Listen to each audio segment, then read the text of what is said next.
Well, hello, welcome to the I.T.L. This is actually an intro for the first part of me interviewing Suburbanryder, aka the mayor. Um, I'm just going to go ahead and just let it roll through into it. That way, you guys can see what we talked about. Don't forget, this is only the first part. I'm going to cut it up into two parts because it was too long. But hope I'll see y'all next week. This is MuzzleMike. Say enjoy the interview.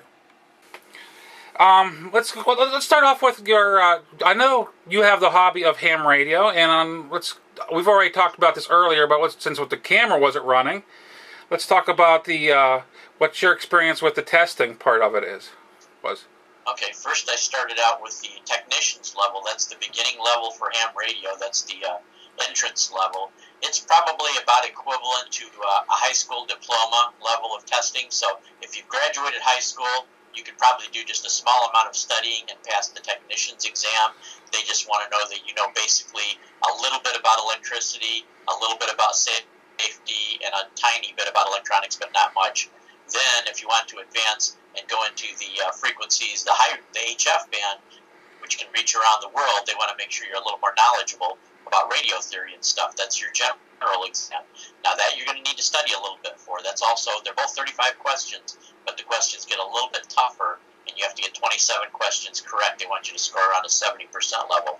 And then the third level, which I am right now, is called the amateur extra class, and that's 50 questions. And that's some pretty difficult theory. You're going to have almost the equivalent of a college-level understanding of a lot of different things about radio propagation theory, electronics, electricity, safety protocols, and things like that, how transmitters work, how radio receivers work. So, yeah, you have to score 35 out of 50. Now, all of these questions in the test are all multiple guess column, or multiple choice. You've got 4 choices for each answer. So, like they say, go through the tests, just like you do in school. They tell you, go through the test, get all the ones that you know for sure, and then go back to the other ones you don't know. There's usually 1 or 2 answers that look kind of ridiculous, so you can dismiss them, and then you've got about a 50-50 chance on the others. So some people have come close and then gone back over the questions they didn't know for sure, and just by guessing have scored enough to put them over the top. Now, I did not have a problem passing any of mine, but I put the study in, except for the technician's level with my electronics background. I didn't really study for my technician's exam. But then for the general and the extra, I put in quite a bit of study, and I put in a huge amount of studying for the extra. And I mean, just to basically, I know there's a lot of people that don't know the difference between the radios systems. I mean, what the bands are and everything. Just to be quick over this, I mean, to note too, CB radio in the United States, I know, is absolutely free. You don't have to have a license for it.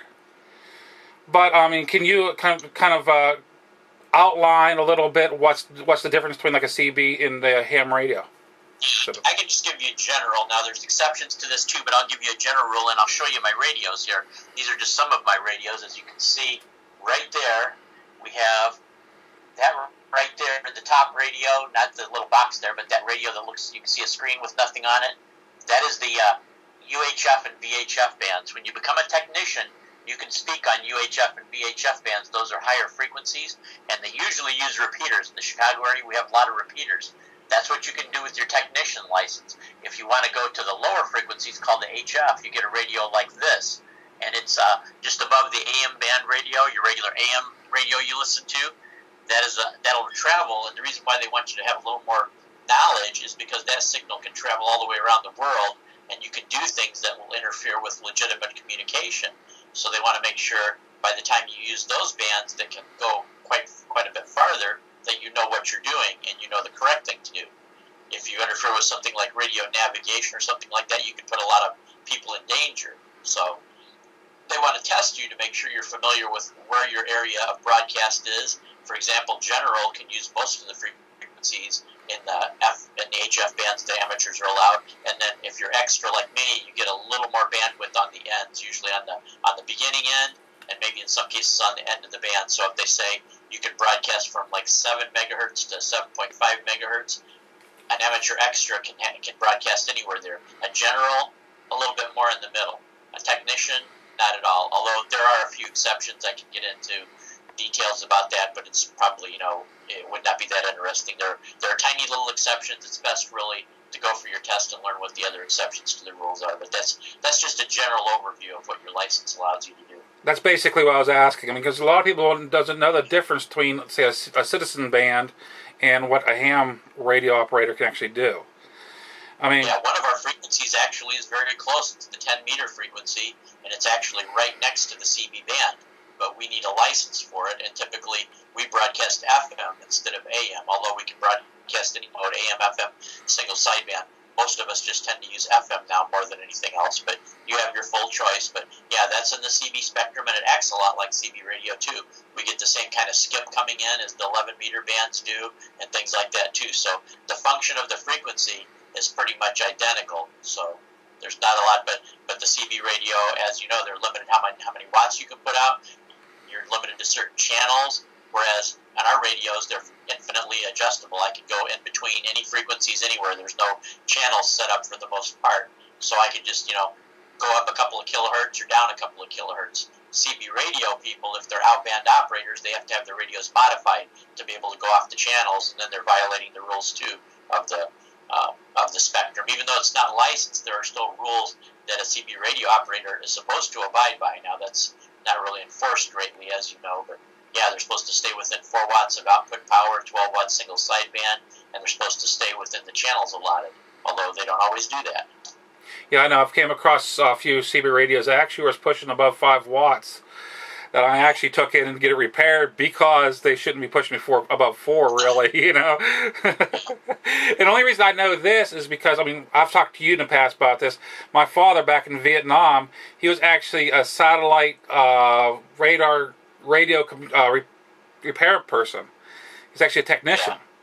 Yeah. And growing up with this stuff, I actually knew somewhat, and actually, it's one of the reasons why I'm actually pushing myself to get into getting a ham radio license myself. Now, what would be the importance of getting one? Why would we what would be good for us to be around? Well, the main thing that ham radio is all about, and this is kind of funny too, because even though I'm a scanner listener for lots of years, I decided to become a ham radio operator to be able to transmit, because it's about prepping and disaster aid and stuff like that. Ham radio operators, if you have a major disaster, like say in the Midwest, we have a lot of tornadoes, you'll have half a town or a whole town leveled in the Midwest.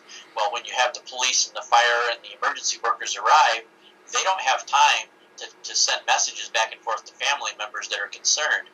When you've got a town level like that, forget the cell phones operating. Even if you have a few cell phone towers still working, they're going to be jammed. You're not going to get through or get any traffic to anybody. But if us ham radio operators set up our equipment and the little tent, we can take messages from people and get them out of the area to another area of another ham operator that can contact family members. And we can maintain a list of who's safe, who's accounted for, and who's not accounted for yet. We can also pass other extra traffic that's not part of the emergency thing. That's what our hobby's all about, is helping out in emergency disaster situations. In fact, pretty much all the events we do from running, people that know a little bit about it and listen to a scanner have probably heard of something called running a net. I've been a net controller and running a net. Basically what you do is you just call for other amateur radio operators to respond. You write down their call sign, their name, the time that they came on the net, and then later if they leave the net, then you write down that time. And basically what you're doing is you're coordinating traffic. Now while we're doing that, we may just be having ordinary conversations and talking about the latest antenna we bought, or what radio are you going to buy next, or something like that. But since we're doing it in that exact form of running a net and keeping records, if we need to handle traffic, everything's a practice for any emergency situation where we have to direct traffic.